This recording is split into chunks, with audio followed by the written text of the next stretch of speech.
Deontay Wilder, Luis Ortiz. I'm excited about the fight. By the way, we got some big things coming on the channel. I talked about it before. We're working on it. So just real quick. Now, look, today I'm not going to rush through it.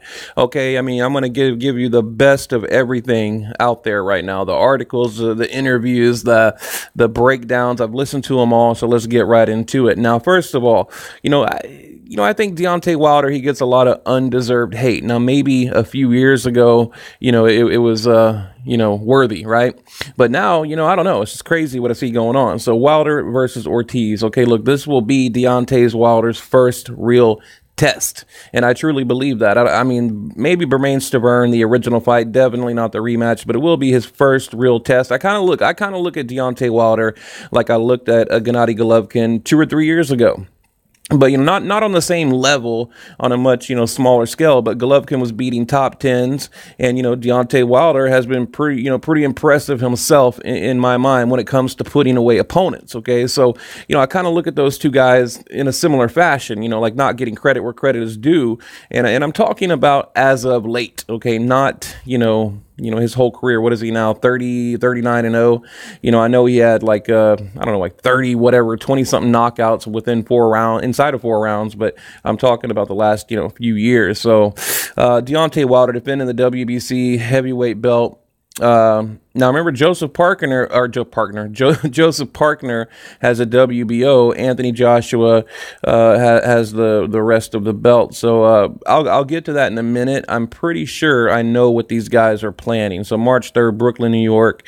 Look, this is definitely a step up fight. But remember, Deontay Wilder has 60 hours of community service due to the marijuana charges. So I'm wondering, I think, yeah, it's his second charge, but I'm wondering, is that going to, affect his training? But he's got that community service. So I was like, damn, dude, like, God, I mean, I'm not going to get into the whole marijuana subject, but and yeah, that was the second time he's been caught in 6 months. So, but both undefeated. Luis Ortiz, first title shot. And now remember, Luis Ortiz failed to report his prescription medication to VADA testing, so Wilder was forced to fight his mandatory Stavern. Okay, you guys got to keep that in mind. Back when Deontay Wilder was fighting Stavern, it was because Luis Ortiz, didn't report that prescription drug to the VADA, athletic commission. So, yeah, and here we are. But we all need to remember something, that Luis Ortiz, is not Deontay Wilder's mandatory. It's another thing I keep hearing is to me, look, if Deontay Wilder was looking for an easy opponent, why would he go after Luis Ortiz? Like I said, he's not even his mandatory.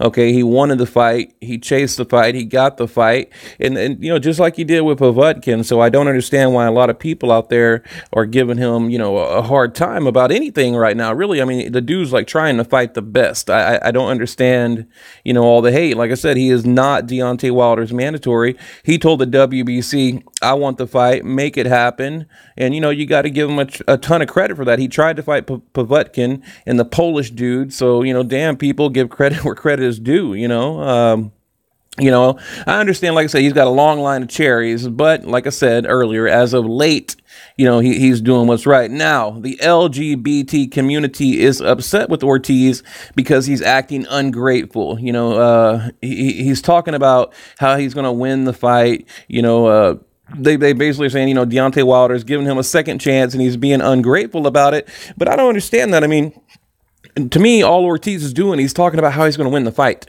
but all these channels out there, they're really, hating on Luis Ortiz, like he's just being this like ungrateful, baby about it or whatever. But he's just talking about how he's going to win.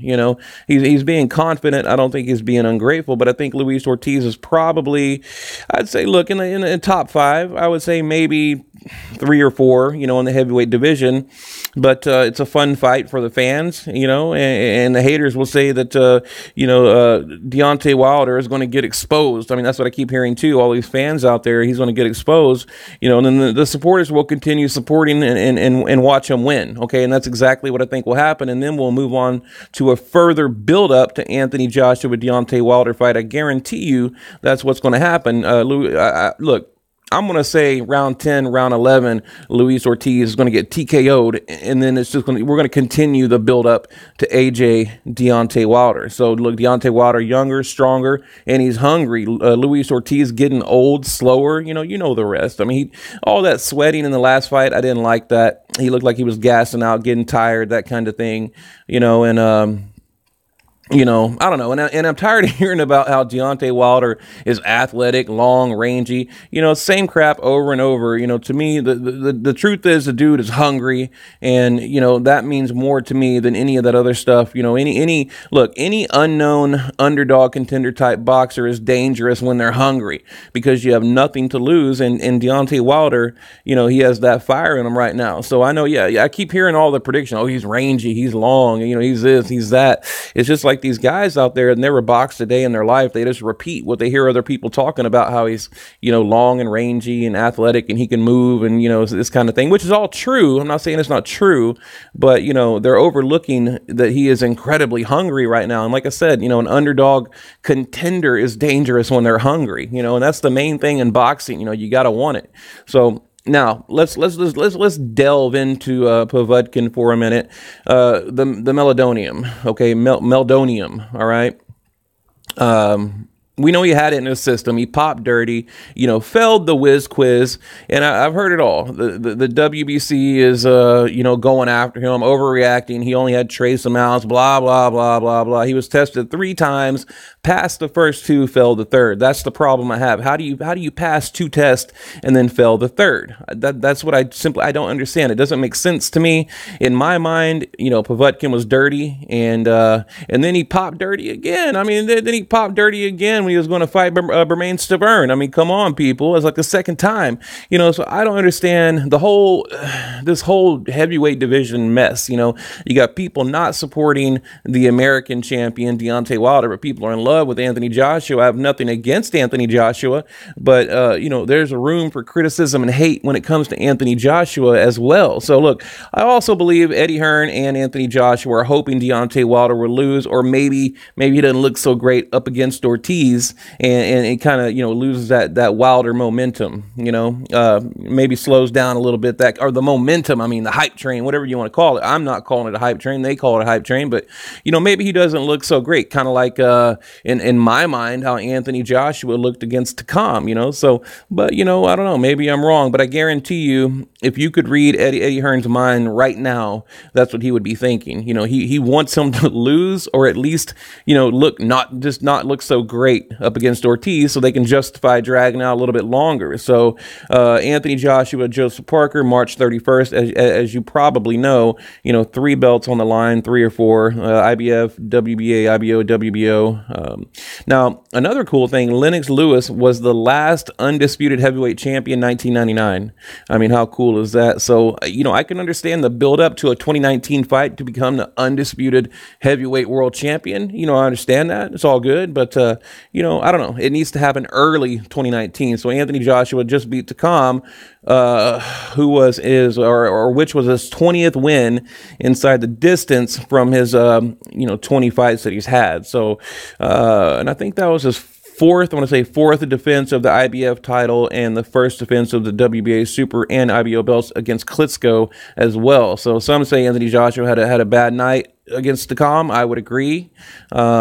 But, I thought it was a good competitive fight. I think Takam showed up to win. He didn't show up to lose or lay down. He came to fight. But regardless, it's all leading to an undisputed heavyweight bout against Anthony Joshua and Deontay Wilder. Okay, this is what I think. You got to look at the landscape of boxing, and it's how I feel. But, I'll give you my early prediction. My early prediction is a late round stoppage because, I do think that, of course, Luis Ortiz, he's getting up there in age. We know that. Deontay Wilder, 32.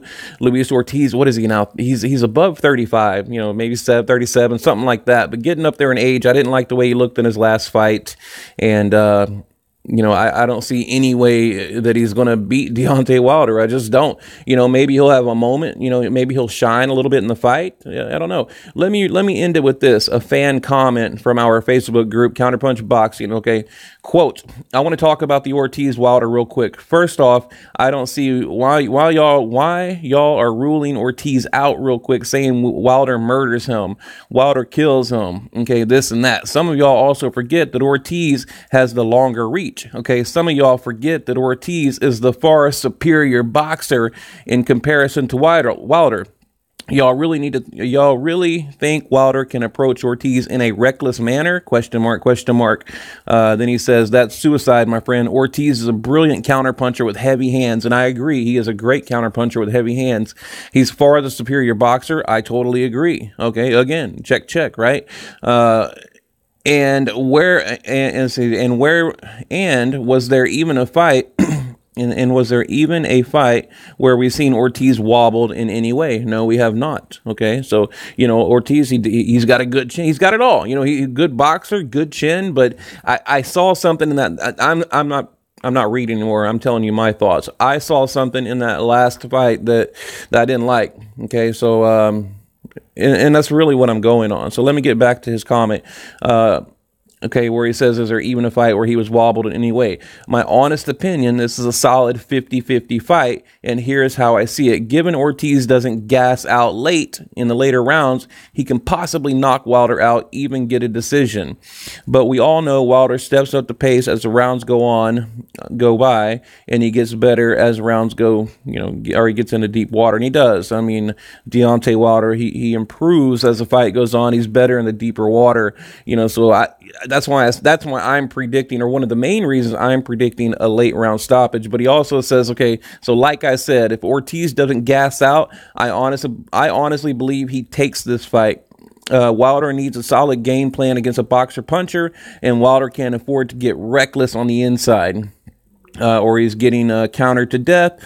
That's just the simple way I see it. Let me know what you guys think. Okay, that was a comment on Facebook. I liked it. It was a good breakdown of the fight. You know, you got a good puncher, counter puncher against a, you know, a rangy athletic guy, like they like to call Deontay Wilder, which he is. But you know, like I said, I always pick youth over youth. Not always, but in this particular matchup, styles make fights. I pick youth over age and experience, things like that. So, and we know Luis Ortiz got just an incredible amateur background. So, you know, you got the Cuban, and it's funny, you know, you got the LGBT community on YouTube. They're not supporting Luis Ortiz at all. You know, he's the Cuban guy, you know, against the, you know, the black American, which is fine. But I think it's just pathetic how they're picking Deontay Wilder based, you know, on his, you know, who he is. So, you know, I'm picking him, and it's not even that I'm trying to support the American champion. I like Deontay Wilder, and like I said, I like that he's chasing these guys. I mean, he does not have to fight Luis Ortiz. Look, this is a dangerous fight, regardless of who I'm picking. You know, it's a step-up fight. At a minimum, it's a step-up fight. Now, let me end here. Let me end it right here. I was on another channel, and they were really praising Deontay Wilder, you know, about his resume recently. And my comment was, well, you know, where was that praise when Gennady Golovkin was fighting these top tens? You know, because it seems like they didn't give, you know, Golovkin that same credit and praise that they're giving Deontay Wilder, right? You know, it just seemed like, well, it doesn't seem, it is a double standard. So anyway, guys, what do you think? Who do you got? And leave your comment below.